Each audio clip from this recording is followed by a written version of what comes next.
قرآن مجید میں مسلمانوں کی اجتماعی زندگی سے متعلق جتنے قوانین بنائے گئے ہیں اور بتائے گئے ہیں وہ ان کو قرآن مجید نے حدود کہا ہے۔ جب ایک مسلمان حکومت مسلمانوں کی تعلیم و تربیت کے بعد اور ایک فلاحی مملکت بنانے کے بعد ان قوانین کو نافذ کرتی ہے تو وہ گویا حدود لاز ہیں۔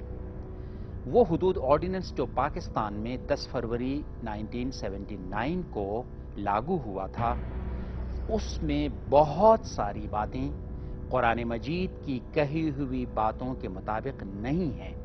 اس لیے قرآن مجید کے حدود لاز اور وہ حدود آرڈیننس جو پاکستان میں نافذ اور رائج ہے، ان دونوں کے درمیان بہت بڑا فرق ہے۔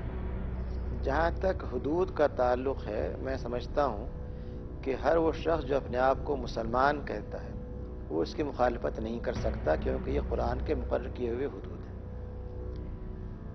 قرآن پاک نے اس کے بارے میں بار بار یہ کہا ہے کہ اللہ کی حدود ہیں، ان کے پاس نہ جاؤ، ان کا خیال کرو، ان پر عمل کرو وغیرہ۔ لیکن اگر کوئی قانون بنایا جاتا ہے جس میں کہ ان حدود کے حوالے سے ایک قانون کی سازی کی گئی ہے، اس میں اس بات کا ہمیشہ امکان رہتا ہے کہ آپ اسے امپروو کریں، بہتر بنائیں، اور اس لحاظ سے کوئی بھی آرڈیننس جو انسان کا بنایا ہوا ہو اس میں ترمیم اور اضافہ کیا جا سکتا ہے۔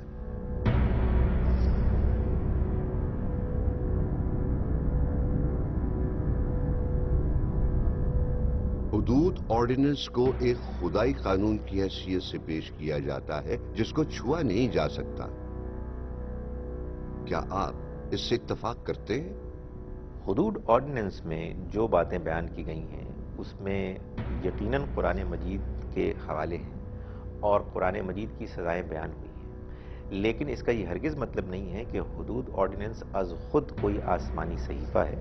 یہ انسانوں نے مل کے اللہ کے کلام کو سمجھ کر لوگوں کے لیے ان کی ضرورت کو پورا کرنے کے لیے ایک شکل اختیار کی ہے، اور اس میں ابھی بہت خامیاں ہیں۔ اللہ کا قانون واضح ہے، لیکن اس قانون کی تفصیلات انسان طے کرتا ہے۔ یہ انسان کا طے کرنا اپنے ذہن، اپنی سوچ، اپنے پس منظر کے بہت سے عوامل کے نتیجے میں ہوتا ہے۔ چنانچہ ان سب چیزوں کے بارے میں نظر ثانی ہو سکتی ہے۔ اللہ تعالیٰ کے واضح احکامات کی خلاف ورزی نہیں ہوگی، لیکن اس کے نفاذ کے طریقے، موقع، لوگوں کی ضرورتیں، ان کی کمزوریاں، ان سب کا بہرحال خیال رکھا جائے گا۔ اگر ہم ایسا نہیں کریں گے تو ہم خدا تعالیٰ کے قوانین کی صحیح اسپرٹ کو نہیں سمجھیں گے اور اس منشا کی خلاف ورزی کریں گے کہ جن کے لیے یہ احکامات نازل ہوئے۔ حدود آرڈیننس جو ہے یہ تو انسانی کوشش ہے، اور انسانی کوشش کے نتیجے ہی میں یہ معرض وجود میں آیا ہے۔ اس کو ہم حدود اللہ نہیں کہہ سکتے۔ یہ بات ضرور ہے کہ حدود اللہ جو ہیں اس کا انکار جو ہے وہ کفر ہے، لیکن جو حدود آرڈیننس ہے اس کے اندر اس بات کی گنجائش موجود ہے کہ ہم اس کا جائزہ لیں اور اسے بہتر سے بہتر بنانے کی کوشش کریں۔ حدود اللہ کے قوانین کو کہتے ہیں، آرڈیننس ان قوانین کی تشریحات کو شامل کر کے ایک مجموعہ قانون کا نام ہے۔ لہذا اس حدود کے قوانین کی تشریحات جو بندوں نے کی ہیں ان پر ہمیشہ نظر ثانی کی گنجائش رہے گی اور رہتی ہے۔ میری رائے یہ ہے ان تشریحات پر دوبارہ سے نظر ثانی کی جائے اور قوانین شریعت کے مطابق اگر کوئی متصادم ہے انہیں نکال کر معاشرے سے ہم آہنگ کیا جائے۔ یہ سوال بڑا اہم ہے کہ حدود آرڈیننس کیا یہ خدائی قانون ہے یا یہ کہ خدائی قانون کی ترجمانی کرنے کے لیے ہم نے ایک آرڈیننس نافذ کیا ہے۔ ہمیں بہرحال جو حدود قرآن اور سنت میں بیان ہوئی ہیں وہی حدود اللہ کہلاتی ہیں۔ ان کی جب تشریح اور تعبیر انسان کرتا ہے تو وہ انسان کی تشریح اور تعبیر ہی کہلائے گی، اور اس نے چاہے کتنی ہی کوشش کی ہو قرآن اور سنت کو سمجھنے کی، اس کے اندر یہ اس بات کا امکان ہوتا ہے کہ انسان اپنی تشریح اور تعبیر کے اندر اس سے کوئی خطا اور غلطی ہو جائے تو خطا اور غلطی کی اصلاح کا ایک پروسیجر متعین ہے کہ ہمیں پھر کہا گیا ہے کہ ہم قرآن اور سنت ہی کی طرف رجوع کریں. قرآن و سنت کی طرف جب ہم رجوع کریں گے تو اس سے ہمیں پتہ چل جائے گا کہ کہاں ہم سے غلطی یا خطا ہوئی ہے، اس کی ہم اصلاح کر لیں.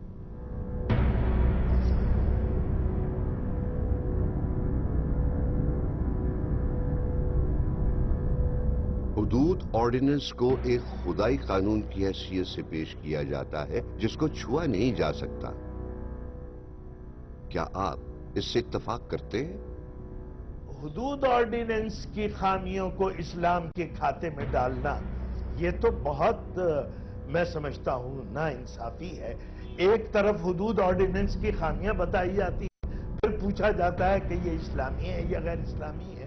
تو اصل میں یہ کہتا ہوں کہ حدود آرڈیننس کی جتنی خامیاں جو ہیں وہ اس دور کے حکمرانوں کے کھاتے میں ڈالنی چاہیے اور اس سے ان کا نام اعمال سیاہ ہونا چاہیے. اسلام کے قانون سازی اور اسلام کے قانون میں کوئی سقم یا کوئی خامی اس کا تصور بھی کرنا محال ہے.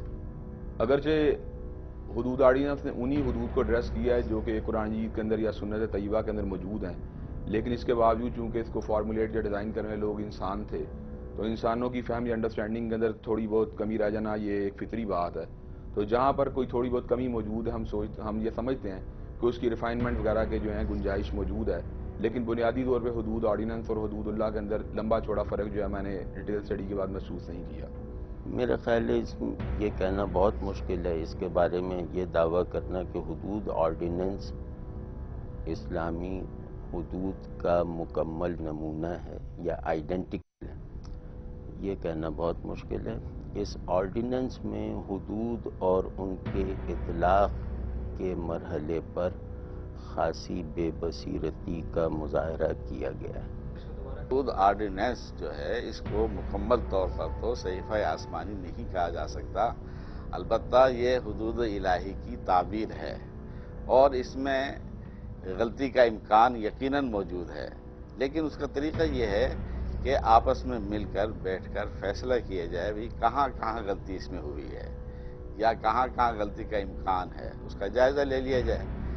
محض چند لوگوں کے شور مچا دینے سے یا غلط پروپیگنڈے کا شکار ہو کر اس کے بارے میں یہ رائے قائم کر لینا کہ یہ حدود غلط ہیں اور اس سے ہماری بدنامی ہو رہی ہے، یہ اکثر غلط ہے.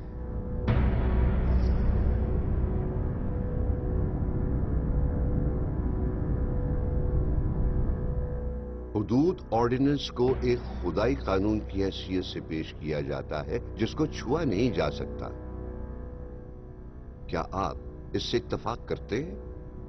حدود آرڈیننس ایک انسانی قانون ہے. اس کی وجہ یہ ہے کہ اللہ تعالیٰ نے جو سزائیں قرآن مجید میں بیان کی ہیں، انسانوں نے اس کو جس طرح سمجھا ہے، جس طرح ان کی تعبیر کی ہے، اس کے لحاظ سے یہ آرڈیننس بنا دیا گیا ہے. اس وجہ سے یہ کوئی مقدس چیز نہیں ہے کہ اس پر نظر ثانی نہیں ہو سکتی یا اس کی غلطیوں کی اصلاح نہیں ہو سکتی. اللہ تعالیٰ نے جو بات کہی ہے وہ تو یقیناً اللہ کی بات ہے اور ہمیشہ کے لیے واجب الاطاعت ہے، لیکن انسان اس کو جس طرح سے سمجھتے ہیں اس کے بارے میں آپ کوئی بھی شخص تنقید کر کے اس کی غلطی واضح کر سکتا ہے اور اس کی روشنی میں قانون میں بھی تبدیلی کی جا سکتی ہے. بنیادی بات پہلی یہ ہے کہ حدود حد کی جمع ہے. حد کہتے ہیں لغت کے اعتبار سے منع کو، اور شریعت کے اعتبار سے اللہ کی طرف سے اور اللہ کے رسول کی صلی اللہ علیہ وسلم کی طرف سے ان سزاؤں کو جو ان خرابیوں کو منع کرنے کے لیے جاری کی گئی ہیں. حدود آرڈیننس جو پاس کیا گیا ہے، اس حدود آرڈیننس میں جو باتیں اللہ اور اللہ کے رسول صلی اللہ علیہ وسلم کی بتائی ہوئی ہیں اور اسلام کے حدود ہیں، اس میں تو کوئی ترمیم و تبدیل نہیں ہو سکتی. لیکن جو باتیں خود قانون والوں نے یا اس آرڈیننس کو جاری کرنے والوں نے اس میں کی ہیں، لازماً اس میں تبدیلی ہو سکتی ہے، کیونکہ انسان کے بنائے ہوئے قانون یا انسان کی بتائی ہوئی باتیں ان میں غلطیاں اور کمزوریاں ہو سکتی ہیں. اگر اہل علم اور محققین اس کو دیکھیں اور اس میں کوئی بات شریعت کے خلاف ہو تو اس کو تبدیل کر سکتے ہیں. ہمارے ملک پاکستان میں حدود آرڈیننس سمیت تمام وہ قوانین جو شریعت کے حوالے سے نافذ کیے گئے ہیں ان کے بارے میں ایک مشکل یہ درپیش ہے کہ یہ قوانین انسان اپنی زبان میں تیار کرتے ہیں اور پھر ان کا نفاذ جو ہے وہ ایک خاص طریقے سے ہوتا ہے، جبکہ شریعت جو ہے وہ اللہ تعالیٰ کی وحی ہے جو قرآن و سنت کی صورت میں ہمارے پاس موجود ہے۔ اس بنا پر ہر وہ قانون جو انسانوں کی تعبیر سے اجتہاد کی صورت میں یہاں نافذ ہوگا، اس کے اندر یہ مشکل پیش آئے گی کہ وہ قانون نافذ کرتے وقت اس کے اندر بہت سی تبدیلیاں جو ہیں وہ محسوس ہوں گی۔ اس لیے میری رائے یہ ہے کہ ہمیں قانون بنانے سے پہلے اجتہاد کی بجائے جب قانون کا نفاذ ہو، اپلیکیشن ہو، تو اس وقت ججوں کو جو ہے وہ اجتہاد کے قابل بنانا چاہیے۔ حدود آرڈیننس اس وقت جس شکل میں ہے اس میں بہتری کی گنجائش پہلے دن سے موجود ہے۔ اس بات کے حق میں بارہا آواز اٹھائی گئی۔ میں خود اپنی مثال دیتا ہوں، میں 1984 سے مسلسل مختلف پلیٹ فارمز پر یہ بات کہتا آیا ہوں کہ حدود قوانین پر اس تجربے کی روشنی میں نظر ثانی ہونی چاہیے، اس میں جہاں جہاں خامی یا خلا ہے اس کو دور کرنا چاہیے۔ میں اسلامی نظریاتی کونسل کا رکن 1990 سے 93 تک رہا، اس زمانے میں نے یہ ایکسرسائز وہاں شروع کروائی، اس پر کافی غور و خوض ہوا اور بہت سی تجاویز مرتب ہوئیں، لیکن ان پر عمل درآمد نہیں ہو سکا۔ حدود اللہ پر بحث نہیں، کیا حدود آرڈیننس اسلامی ہے؟ ذرا سوچئے۔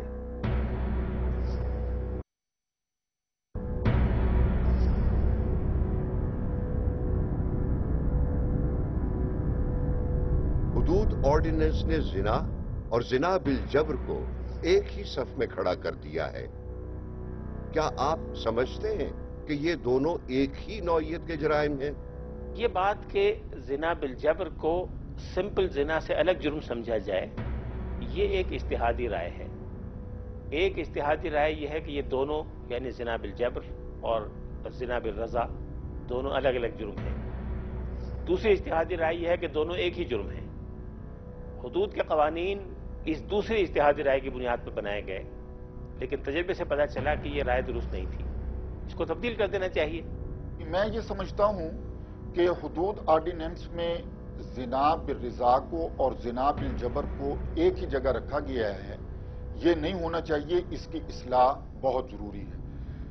کتاب و سنت میں جو سزا موجود ہے وہ زنا بالرضا کے بارے میں ہے، اور جہاں تک زنا بالجبر کا ہے اس کی تو سزا اور بھی سنگین ہونی چاہیے، کیونکہ اس میں زنا کے ساتھ ساتھ ایک دہشت گردی کا عنصر بھی موجود ہے۔ میری رائے میں زنا اور زنا بالجبر دو مختلف قسم کے جرائم ہیں اور ان کو دو علیحدہ طریقوں سے ہینڈل کرنے کی ضرورت ہے، لیکن بدقسمتی سے یہ ہوتا رہا ہے کہ زنا بالجبر میں جو جبر کا عنصر ہے جو زائد ہے زنا سے، اس پر کوئی توجہ نہیں دی گئی جیسی کہ دی جانی چاہیے تھی۔ نتیجہ یہ ہوا کہ زنا اور زنا بالجبر کو پروسیکیوشن نے بھی اور بڑی حد تک عدالتوں نے بھی ایسا سمجھا کہ جیسے یہ دونوں ایک ہی جرم ہیں، لیکن یہ ایک جرم ہو ہی نہیں سکتے۔ جب ان کے نام مختلف ہیں تو جو جبر کا عنصر ہے اس پر ضرور توجہ دی جانی چاہیے۔ زنا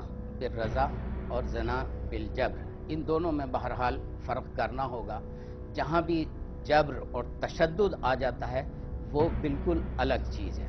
اس پر ہمارے بعض فقہا اور بعض مفسرین نے اپنی رائے کا اظہار بھی کیا ہے، اور مثال کے طور پر بعض علماء جو ہیں وہ اس کو فساد فی الارض کے زمرے کے اندر لاتے ہیں، اور فساد فی الارض کے زمرے میں لانے کے بعد ان کا خیال یہ ہے کہ اس کو جو ہے وہ بالکل الگ رکھا جائے اور اس کو حرابہ کی طرف وہ لے جانا چاہتے ہیں۔ تو حرابہ کے کیٹیگری کے اندر اس کو رکھتے ہیں، اس لیے کہ حرابہ اور جو ہے وہ بھی فساد فی الارض ہے اور یہ بھی فساد فی الارض ہے۔ بہرحال جہاں تک فساد کا تعلق ہے، فساد تو ہمیں واضح طور پر نظر آ رہا ہے، لیکن تشدد جب داخل ہو جاتا ہے تو تشدد داخل ہونے کی وجہ سے اب اس کی حیثیت بالکل تبدیل ہو گئی ہے. اس لیے اس قانون کو الگ دیکھا جائے گا اور جو بالرضا ہوا ہے عمل اس کو الگ دیکھا جائے گا.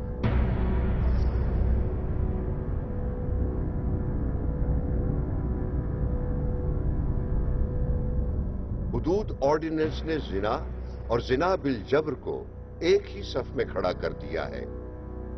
کیا آپ سمجھتے ہیں کہ یہ دونوں ایک ہی نوعیت کے جرائم ہیں؟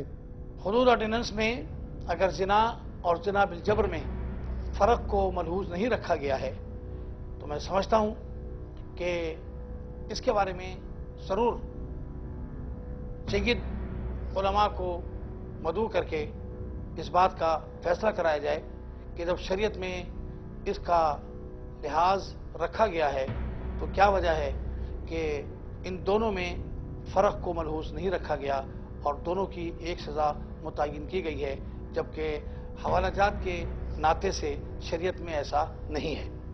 قرآن مجید کے مطابق زنا بالجبر اور زنا بالرضا میں بہت بڑا فرق ہے. دونوں ہی جرائم ہیں، لیکن زنا بالجبر ایک بہت بڑا جرم ہے. یہی وجہ ہے کہ قرآن مجید کے مطابق زنا بالرضا کی سزا سورہ نور میں بیان کی گئی ہے اور زنا بالجبر کی سزا وہ سورہ مائدہ کی آیت نمبر 33-34 میں بیان کی گئی ہے اور اسے فساد فی الارض کہا گیا ہے، جس کے لیے عبرتناک سزا دینی ضروری ہے. پاکستان کے اندر رائج حدود آرڈیننس کی ایک بہت بڑی خامی یہ ہے کہ اس کے اندر زنا بالجبر اور زنا بالرضا کو ایک کیٹیگری میں رکھا گیا ہے. اس کے لیے شہادت کا قانون بھی ایک رکھا گیا ہے اور اس کے لیے سزا بھی ایک رکھی گئی ہے. اسلام کی روح سے، انسانیت کی روح سے، عقل عام کی روح سے اور انسان کے ضمیر کی روح سے یہ بات صحیح نہیں ہے. زنا اور زنا بالجبر دو الگ الگ چیزیں ہیں اور دونوں کے احکام جو ہیں وہ مختلف ہیں. علماء نے اس کے اوپر بحث کی ہوئی ہے اور یہ ایک ایسا مسئلہ ہے جو علماء کے اندر اجتہادی ہے، یعنی اس کے اوپر علماء نے اپنی مجتہدانہ رائے دے رکھی ہے. تو دونوں کے درمیان فرق موجود ہے. اس لیے عدالتوں نے بھی اس کے اوپر اپنی طرف سے ریمارکس دیے ہوئے ہیں، آبزرویشن دی ہوئی ہے اور بعد میں علماء کرام نے بھی مختلف فورموں کے اوپر اس کی وضاحت کی ہے. اگر شروع میں حدود آرڈیننس کے اندر اس فرق کو ملحوظ نہیں رکھا گیا تو اب دوبارہ اس کے اوپر غور کیا جا سکتا ہے. ایک عجیب بات حدود آرڈیننس میں یہ ہے کہ زنا اور زنا بالجبر کے ثبوت کو ایک جیسا قرار دیا گیا ہے کہ دونوں کے لیے 4 خاص قسم کے مرد گواہ چاہیے، جبکہ زنا بالجبر ایک بالکل الگ قسم کا جرم ہے. اس کا نتیجہ یہ نکلتا ہے کہ اگر کسی عورت کے ساتھ زیادتی ہوتی ہے اور وہ 4 متقی گواہ چشمدید مرد گواہ نہیں پیش کر سکتی تو ایک طرف تو اسے اس بات کی سزا ہو جائے گی کہ وہ خود بدکاری کا اقرار کر رہی ہے اور دوسری طرف وہ کسی دوسرے شخص کو ایکیوز کر رہی ہے، اس پر قذف کر رہی ہے، گویا دوہری مجرم ہو جائے گی. جبکہ ایک طرف یہ کہ اس کے ساتھ زیادتی ہوئی اور وہ ظلم کے تدارک کے لیے عدالت کا رخ کرتی ہے، لیکن اس کو دوہرا مجرم قرار دے کر اس پر دوہری سزائیں نافذ کر دی جاتی ہیں.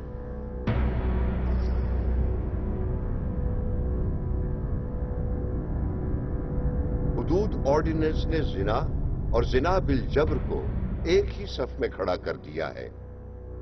کیا آپ سمجھتے ہیں کہ یہ دونوں ایک ہی نوعیت کے جرائم ہیں؟ حقیقت یہ ہے کہ زنا بالجبر کے سلسلے میں اگر ہم تھوڑی سی اپنی فکر کو استعمال کریں تو یہ بات بالکل ناممکن نظر آتی ہے کہ 4 متقی پرہیزگار قابل اعتماد اشخاص کے سامنے کوئی شخص زنا بالجبر کر سکے. چونکہ اگر کوئی شخص کسی خاتون کے ساتھ یہ جبر کرنا بھی چاہے گا تو وہ جو 4 افراد موجود ہیں وہ اپنی قوت استعمال کر کے اس عمل کو روک دیں.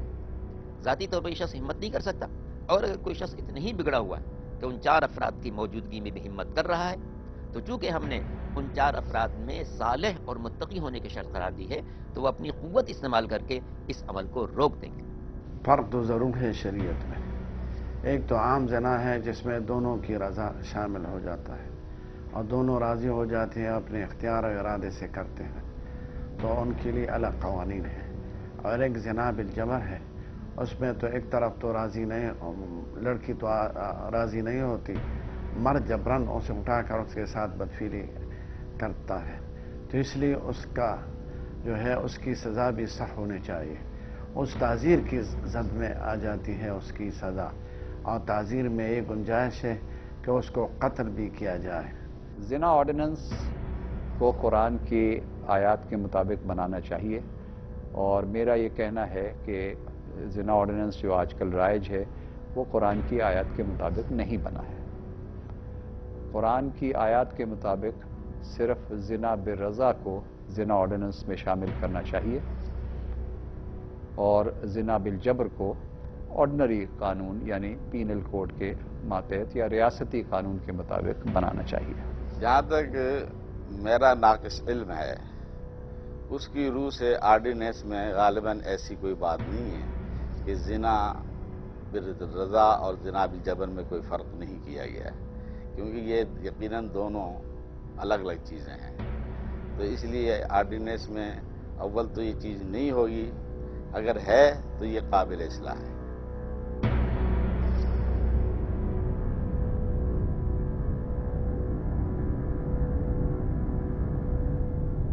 حدود آرڈیننس نے زنا اور زنا بالجبر کو ایک ہی صف میں کھڑا کر دیا ہے.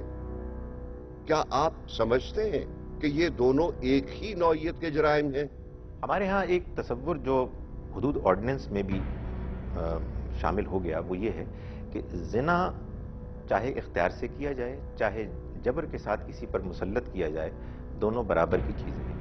حالانکہ حقیقت یہ ہے کہ قرآن مجید نے جہاں بھی زنا کا ذکر کیا ہے وہ اختیار والا زنا ہے. زنا بالجبر کا ذکر قرآن مجید میں وہاں ہوا ہے کہ جہاں اللہ تعالیٰ نے یہ بتایا ہے کہ وہ لوگ کہ جو زمین میں فساد مچاتے ہیں اور لوگوں کی جان مال آبرو کو خطرے میں ڈالتے ہیں، وہ لوگ اس معاشرے کے شدید دشمن ہیں اور ان کو بدترین سزائیں ملنی چاہیے. بدقسمتی ہے کیونکہ اس انڈرسٹینڈنگ کو زیادہ اپریشیٹ نہیں کیا گیا، اس وجہ سے ہمارے ہاں قرآن مجید میں جہاں زنا کا لفظ آیا ہے اس کو لوگوں نے اس بات پر محمول کیا کہ یہ زنا بالجبر اور اختیار والا زنا دونوں کو بیان کیا گیا ہے. حالانکہ یہ بات قرآن مجید کی انڈرسٹینڈنگ اور عقل عام کی روح سے بالکل غلط ہے. زنا اور زنا بالجبر کا فرق بہرحال ہونا چاہیے. اس وقت یہ تسامح ہوا یا ادھر توجہ نہیں کی گئی. زنا جب دونوں فریق راضی ہوں تو زنا ہے، اور جب ایک فریق جبر کرے اور دوسرا فریق راضی نہ ہو تو زنا بالجبر ہے.